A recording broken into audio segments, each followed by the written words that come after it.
Sean bienvenidos a la segunda charla del ciclo de conferencias organizado por los capítulos estudiantiles de la SEG y AGGP de la Universidad Nacional de Tucumán, UNC, UNS y UBA, con la colaboración de la AAGGP.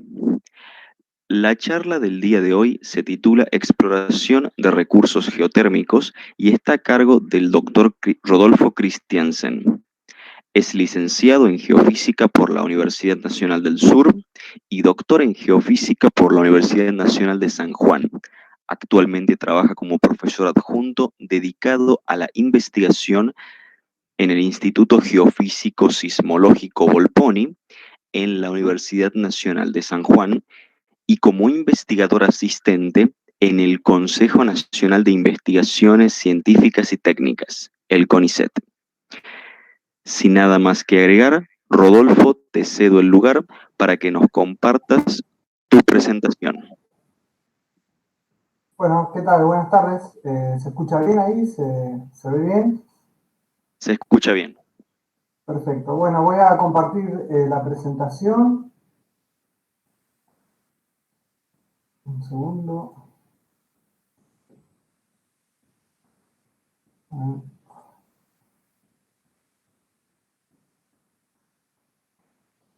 Bueno, tenemos un segundito que cargue. Ahí se ve la presentación. Sí, se ve muy bien. Bueno, voy a apagar la cámara entonces. Bueno, la charla, muchas gracias a los capítulos estudiantiles por la invitación. Me parece una buena forma también de fomentar la geotermia, que es una energía renovable, y bueno, que está empezando a crecer de a poco en...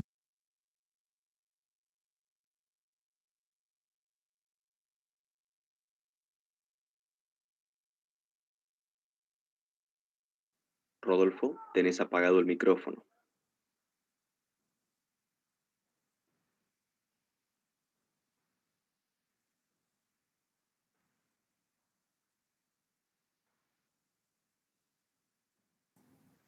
¿Ahora se escucha? Sí, ahora sí. ¿Qué tal? Bueno, disculpas. No, quería agradecerles a ustedes por la invitación y quería aprovechar para fomentar un poco también lo que es la geotermia, que es una energía no renovable, una energía renovable que está en auge en Argentina. En este momento se están desarrollando algunas exploraciones que ahora les voy a mostrar. Quiero nombrar las instituciones que hicieron posible esta exploración en Pismanta. En primer lugar está la Universidad Nacional de San Juan, el Instituto Geofísico Sismológico Volponi, que pertenece a la Universidad Nacional de San Juan, el CONICET, que es el Consejo Nacional de Investigaciones Científicas y Técnicas, y la Universidad de Ruhr, de la ciudad de Bochum, en Alemania. Bueno, cuando hablamos de recursos geotérmicos, por lo general siempre se entiende que los recursos geotérmicos son aquellos capaces de producir electricidad. Esto no es del todo correcto, ya que hay recursos geotérmicos de baja y media temperatura también. Aquí los vemos según su temperatura, clasificados en alta temperatura para mayores de 150 grados centígrados. Y lo que sería media y baja temperatura, que serían menores a 150 grados centígrados. Lo que vamos a ver nosotros ahora, bueno, esto depende del tema de la temperatura, también se habla de otras cuestiones. Depende de la definición que nosotros tomemos. Aquí lo que he compartido abajo son algunas definiciones que han ido cambiando con el tiempo. Particularmente yo la que uso es la primera, que regula más o menos de 150 grados para arriba y de 150 grados para abajo. La exploración que vamos a ver ahora es relacionada a baja y media temperatura, y los usos que puede ser destinado a este recurso son calefacción o refrigeración a través de bombas de calor, secado, evaporación, piscicultura, extracción de sales, la parte de curtiembre también se usa, aunque, bueno, todavía no se encuentra muy desarrollado. La situación en Argentina al año 2019, según la Subsecretaría de Energías Renovables y Eficiencia Energética, se encontraban activos 18 proyectos de exploración, que son estos que muestro aquí. Hay varias provincias involucradas. Algunos ya han tenido su prueba piloto, que no ha funcionado muy bien, y después vamos a ver por qué. En San Juan particularmente, cuando se nombra geotermia, se hace referencia a dos proyectos. Uno es el de Despoblados, o Valle del Cura, y el otro es, que figura más aquí abajo, es Goyete, Banitos, etc. En realidad está todo más o menos en la misma zona. El caso que vamos a ver ahora es en Tismanta. Tismanta se encuentra en la provincia de San Juan, entre la cordillera frontal y la precordillera, más precisamente en la cuenca de Iglesia. Esto que vemos aquí, en los circulitos con negro, son pozos exploratorios de petróleo que han sido cedidos por la petrolera YPF para investigación. Y el que vemos en azul es en el área de Tismanta, es un futuro pozo que, bueno, la idea es desarrollarlo a partir de estas investigaciones. Lo que existe hasta el momento en Tismanta es este hotel, es un hotel de termas, un hotel spa, y se utiliza el recurso geotérmico solamente para turismo.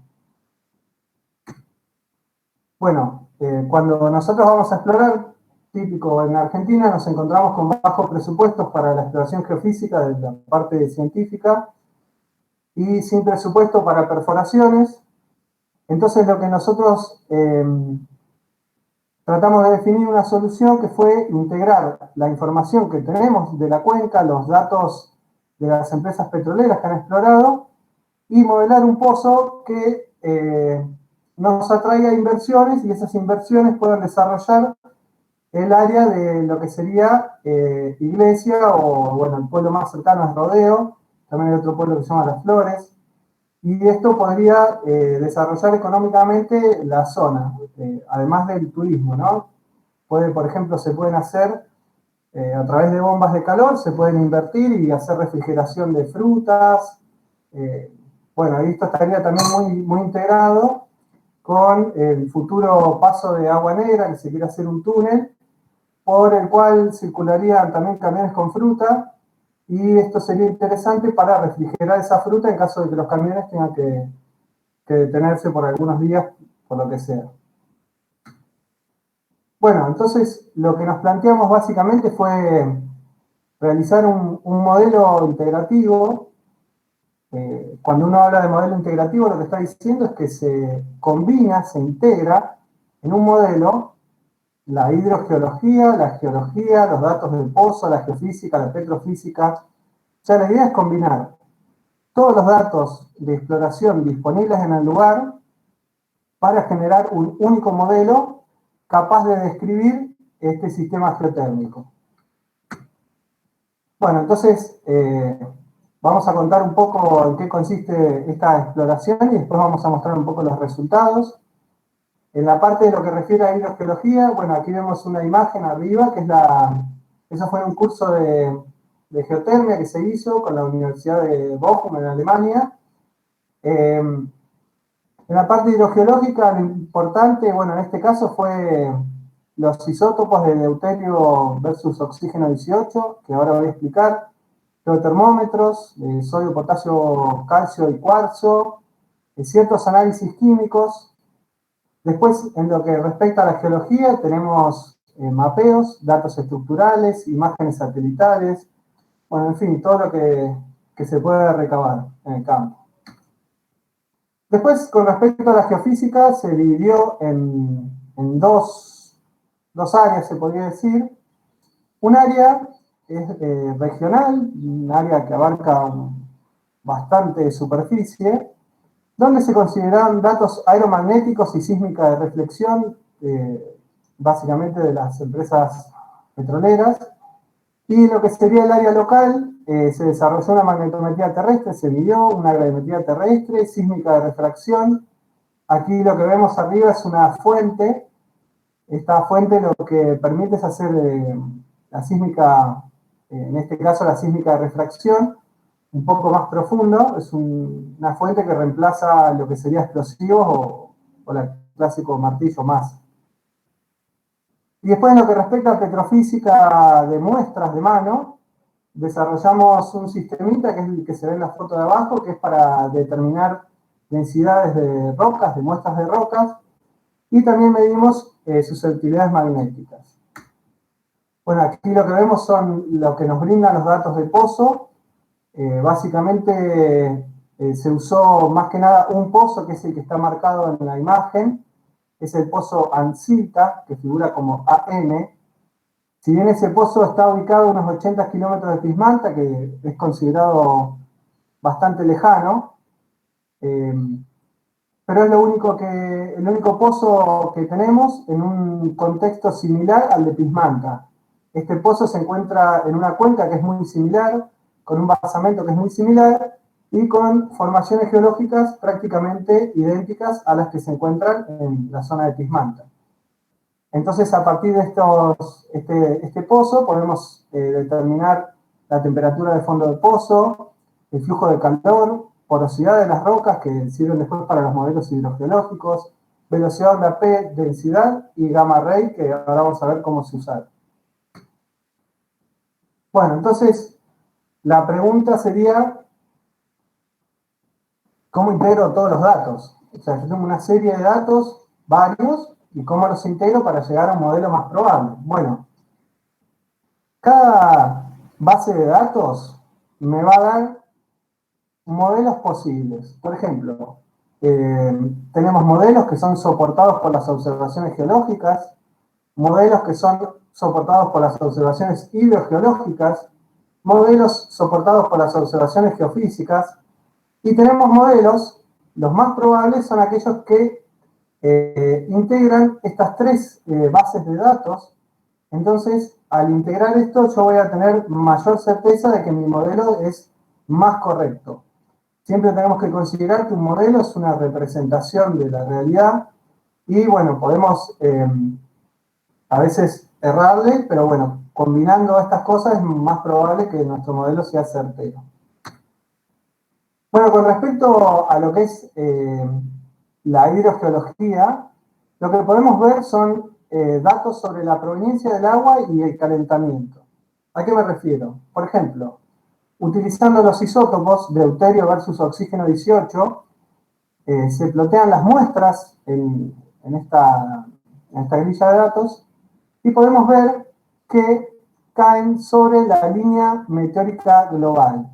Esto me estaría indicando que el agua que yo estoy captando, este agua termal, es un agua meteórica. Quiere decir que no es agua, por ejemplo, que está interactuando con cuerpos ígneos. Entonces, eso me da una idea de la proveniencia del calor. No tenemos cuerpos ígneos que estén calentando el agua. Y después, con respecto a los geotermómetros, aquí a la derecha lo que vemos es la última temperatura de interacción entre la roca y el agua. Entonces, por ejemplo, lo que me indica es una temperatura de reservorio entre 69 y 91 grados centígrados. Podemos usar una media de 75 grados. Entonces tenemos agua meteórica que no interactúa con cuerpos ígneos y que tiene una temperatura en reservorio de 75 grados centígrados. Entonces, esto lo que me estaría indicando es que el agua probablemente se esté calentando por el gradiente térmico propio de la cuenca, sin intervención de cuerpos ígneos. Bueno, después también lo que vemos, por ejemplo, con los análisis químicos, es una meteorización de silicatos. Esta meteorización de silicatos es importante porque luego, cuando el proyecto se encuentre funcionando, el agua por lo general tiene ciertos sólidos disueltos, entonces hay que tener en cuenta esto para que no se produzcan, que no se tapen las cañerías básicamente, como ha pasado en otros proyectos, o que la corrosión propia del agua muy ácida. Y bueno, también lo que vemos, por ejemplo, como ejemplo, es que el calcio y el magnesio vienen de diferentes fuentes, entonces el agua estaría pasando por distintas unidades geológicas, por ejemplo. Hay varias cosas que se pueden extraer de estos gráficos, no los quiero aburrir. Bueno, aquí, por ejemplo, también vemos cómo interactúa la roca con el agua, de acuerdo a los análisis químicos. Esto no es mi fuerte, esto es lo que se dedica a la gente de Alemania. Bueno, y en cuanto a geología, lo que tenemos es,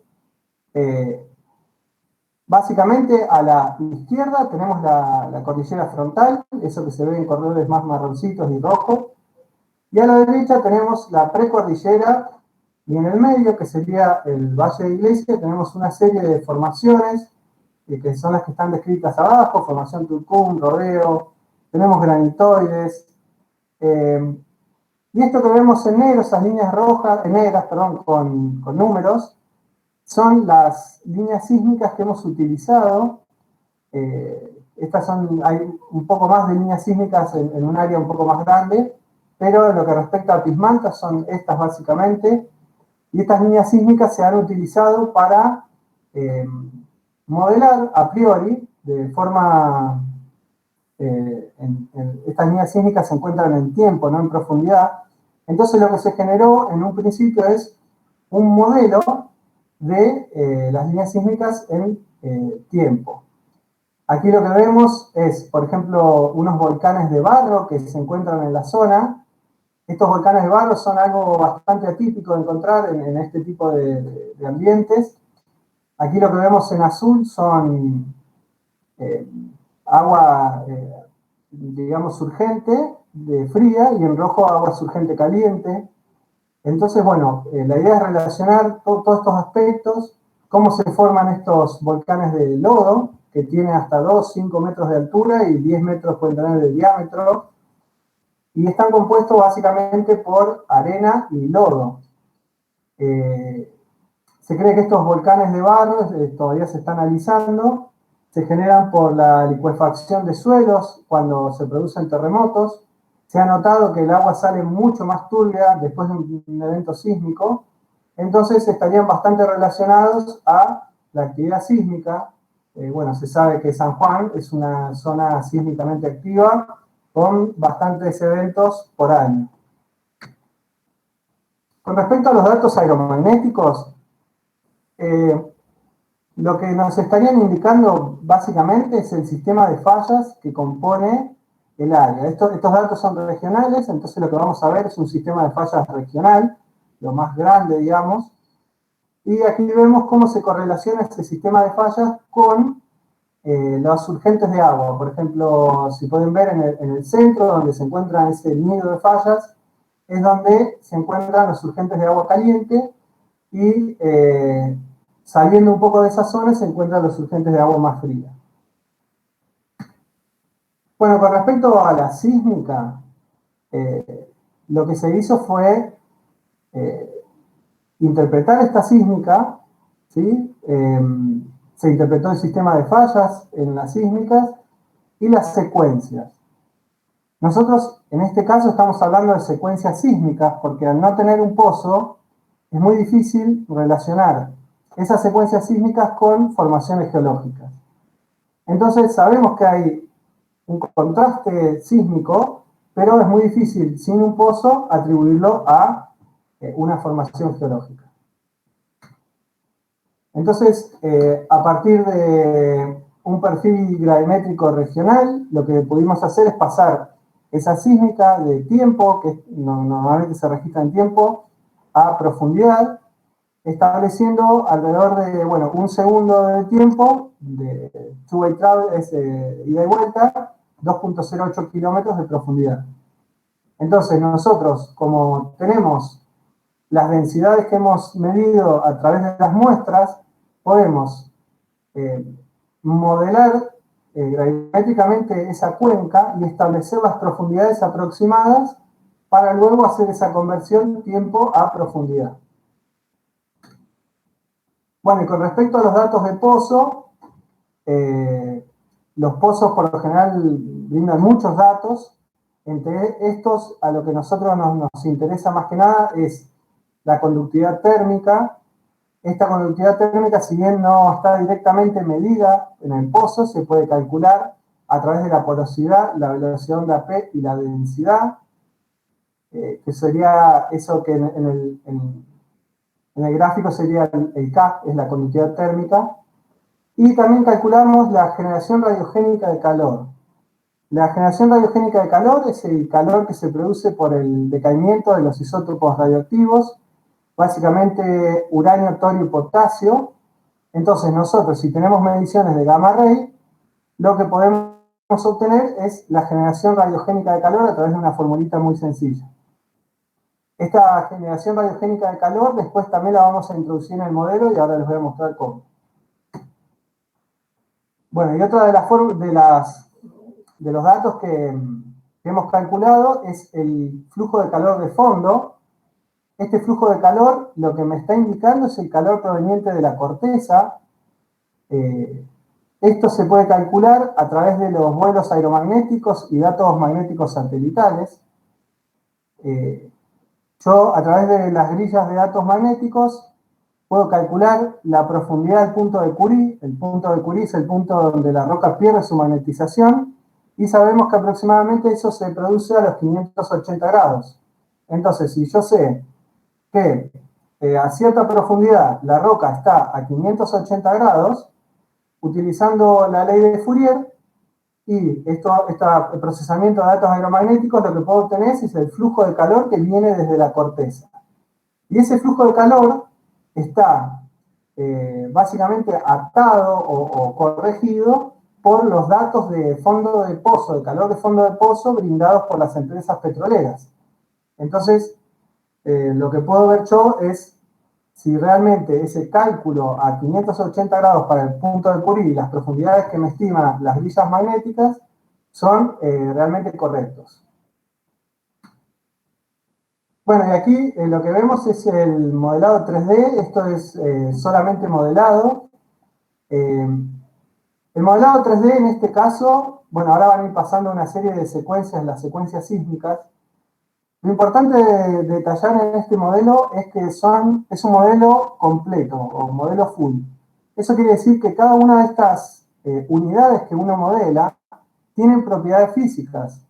Esas propiedades físicas vienen determinadas por la serie de parámetros que sacamos de los datos de pozo o de las muestras de mano.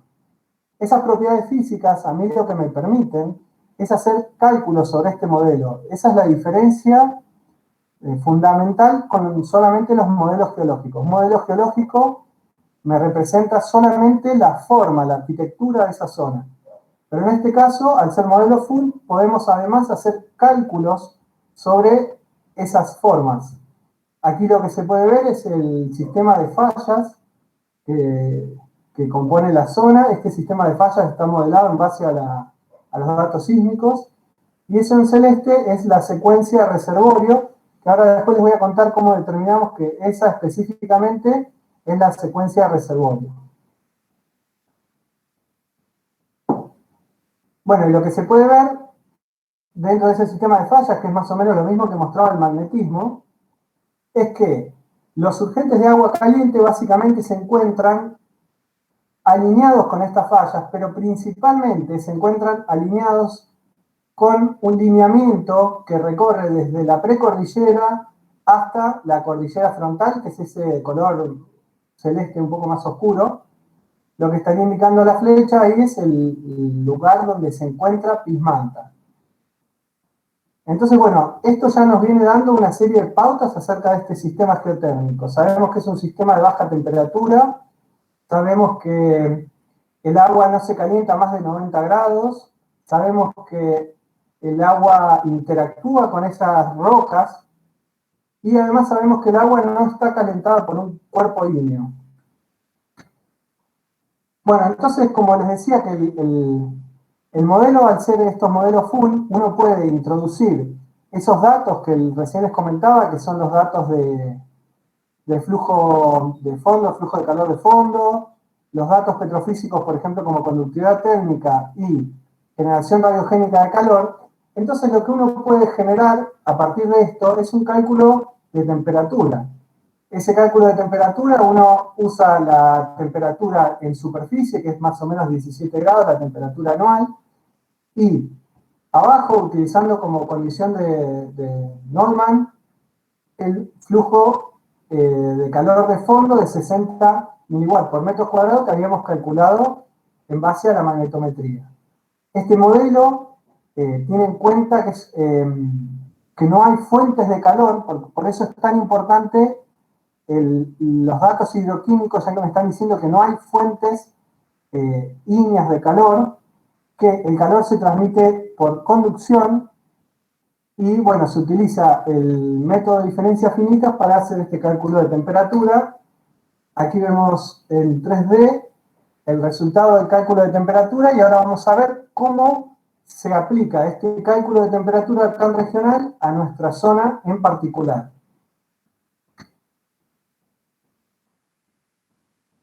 Bueno, les había hablado que también hay una parte de geofísica local. Esta geofísica es la que se midió a pie. Si pueden ver en la escala del gráfico, ahí ven que esa barra representa 1 kilómetro, o sea que la zona tiene aproximadamente 8 por 8 kilómetros. Y lo que vemos a través de estos datos magnéticos locales es cómo se ubican los surgentes de agua caliente y fría con respecto al sistema de fallas, que en este caso es lo que está representado en el mapa en blanco. Entonces ya prácticamente no cabe duda de que el agua está surgiendo a través de un sistema de fallas. Lo veíamos anteriormente en las fallas regionales y lo vemos ahora con las fallas locales. Entonces, lo que podemos ver es que esas fallas regionales se están ramificando en fallas más locales cuando llegan más cerca de la superficie, cuando son más someras, se ramifican en toda esta serie de fallas más locales. Aquí lo que vemos a la derecha, bueno, es un poco la ubicación de estos dos perfiles que están en amarillo y cómo a través de la sísmica de refracción y la gravimetría y los datos magnéticos locales, uno puede inferir ese sistema de fallas. ¿Sí? Si observan lo que dice el perfil 1 y perfil 2, es lo que está a la derecha. El primero es el perfil 1 y el segundo el perfil 2, un poquito más cortito. Entonces, hemos confirmado a través de la sísmica y el modelo el sistema de fallas profundo. Hemos confirmado a través de este sistema de fallas locales, a través de la geofísica local, el sistema de fallas locales. Y aquí vemos un esquema en 3D muy básico de cómo esas fallas se ramifican al llegar a la superficie. Bueno, entonces, a través de este modelo, ¿qué es lo que podemos obtener nosotros? Lo que podemos obtener básicamente es un pozo simulado para el área, para este sistema de Pismanta, en donde uno puede determinar la temperatura en base a la profundidad y qué secuencias, o sea, a qué temperatura está cada secuencia. También puede ver un gradiente de temperatura, la conductividad térmica y el flujo vertical de calor. Hoy les decía que la secuencia 4, que en esta parte figura como secuencia reservorio, la habíamos definido como reservorio. Si ustedes observan la primera curva, la curva roja, fíjense que la secuencia 4 se encuentra aproximadamente a unos 75 grados de media y a una mínima aproximadamente de, digamos, 60 grados y una máxima de 90 grados. Entonces, teniendo en cuenta los datos de los geotermómetros que definían una secuencia reservorio entre 60 y 90 grados, entonces nosotros definimos que la 4 es la secuencia como reservorio. Bueno, y a ver, esto es lo que obtenemos a partir del modelo integrativo. Es como un resumen. En base a la hidrogeología, sabemos que es agua meteórica, sabemos que la temperatura media es de 75 grados, sabemos que tiene una circulación profunda y sabemos que interactúa la roca con el agua. A partir de la geología podemos definir la distribución de las unidades, podemos definir que hubo una actividad extensional y luego una actividad contraccional en esta zona, en distintas épocas. Podemos definir esas estructuras. La geofísica integrada me dice que el reservorio se encuentra aproximadamente a 1500 metros, que la geometría, o sea, uno puede ver la geometría de las estructuras en 3D, calcular el flujo de calor, sabemos que es de 60 miliwatts por metro cuadrado. Sabemos que esas fallas se ramifican en superficie. La petrofísica me permite hacer una conversión de profundidad a tiempo, entre otras varias cosas, además de ser un parámetro para introducir en el modelo para los cálculos. Y a través de los datos del pozo, bueno, uno puede ver las temperaturas de fondo del pozo para comparar con estas temperaturas que uno está calculando, la conductividad térmica y la generación de calor que también es introducida en el modelo cuando uno realiza los cálculos. Entonces, básicamente como resultado, lo que uno obtiene de estos modelos integrativos es, si vemos el de arriba, esas nubes estarían representando la infiltración del agua en cordillera frontal, el agua meteórica. Ese agua meteórica se infiltra a la cuenca. A medida que desciende, ese agua se va calentando y sale a superficie en distintas ubicaciones determinadas por este sistema de fallas que se encuentra en la zona. Y uno lo que puede determinar es la temperatura a medida que el agua va fluyendo a través de estas secuencias. Entonces, lo que uno puede determinar es, si yo necesito realizar un pozo para extraer agua caliente, bueno, yo sé que en la superficie el agua está a 45 grados, a 1500 metros la voy a tener hasta 90 grados.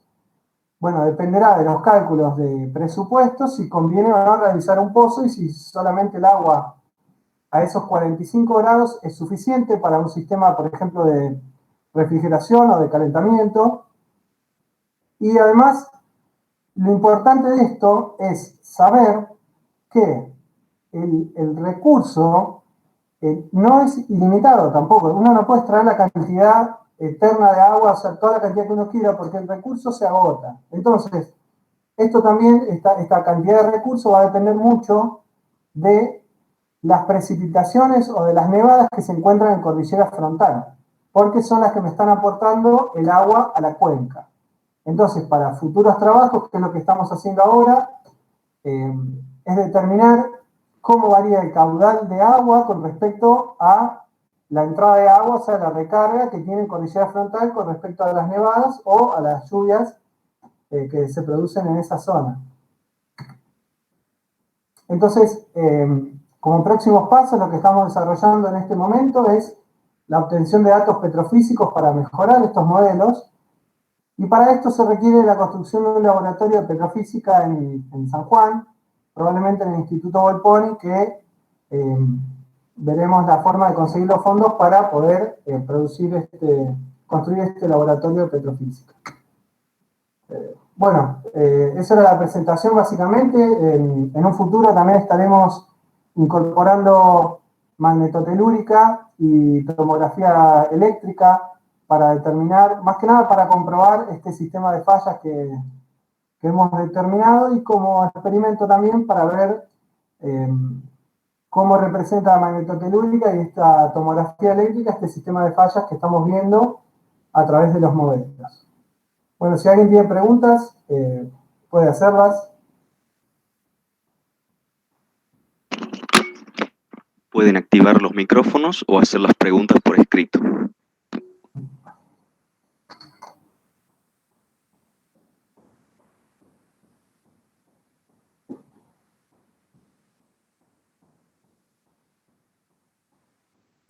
¿Hay preguntas? Sí, ¿con qué software se realizó el modelado? El modelado se usa, bueno, en realidad se usan varios software.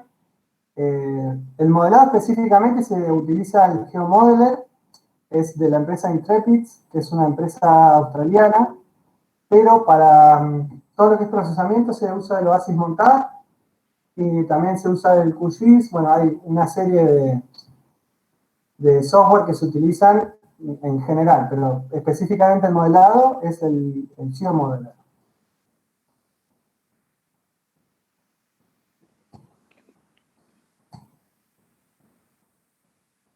¿Alguien más?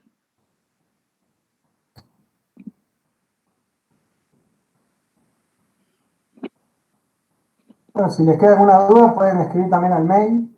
Segunda pregunta.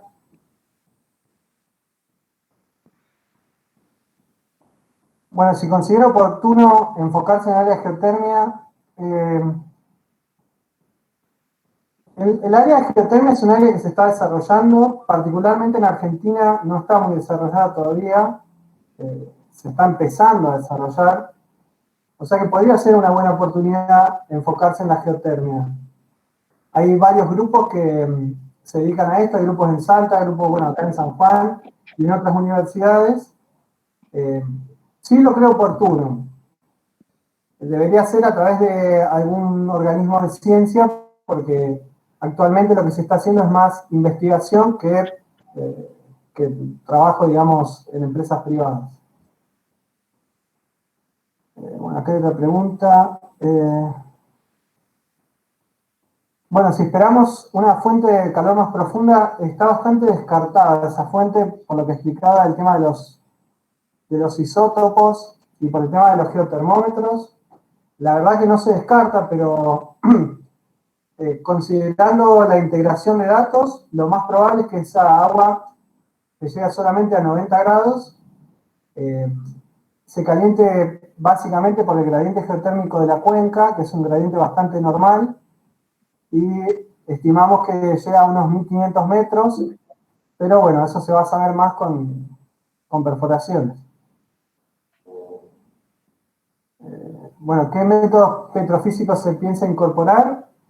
Bueno, lo que vamos a incorporar básicamente son mediciones de densidad, de conductividad térmica, mediciones de generación radiogénica de calor, bueno, lo que se fue mostrando, pero la idea es hacer un laboratorio específico para esto y bueno, también a lo mejor se puede brindar servicios a empresas que se puedan dedicar a la exploración geotérmica. ¿A qué se deben los puntos de flujo de calor anómalos? Bueno, esos puntos, para detectar a qué se deben, realmente hay que hacer toda una investigación aparte. Probablemente se pueden deber a cuerpos ígneos. Nosotros lo que detectamos es que los flujos esos de calor anómalos se encuentran en esa zona y habría que explorar un poco más la geología y dedicarse a eso específicamente para saber a qué se deben.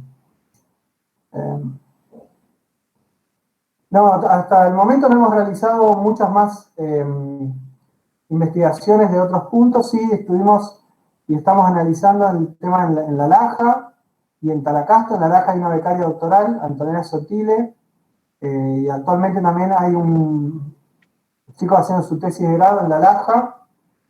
También es un sistema de baja temperatura y se cree que es muy similar a este de Pismanta. También se encuentra en San Juan.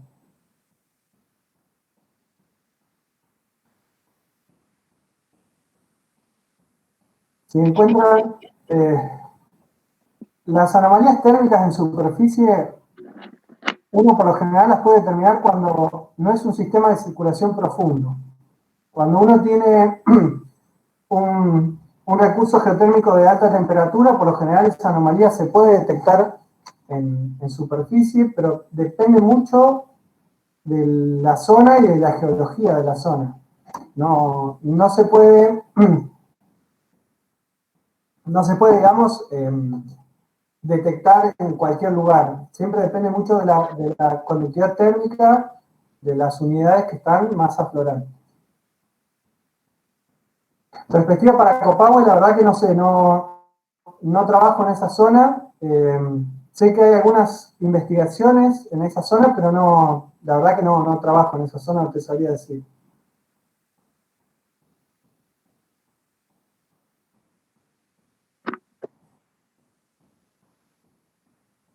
¿Alguien más que desea hacer otra pregunta?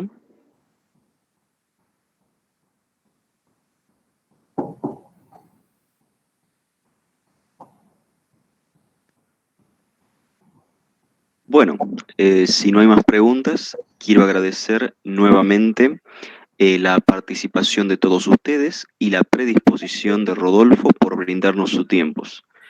Muchísimas gracias, Rodolfo. Muchísimos saludos y damos por finalizada la charla. Muchas gracias. Adiós.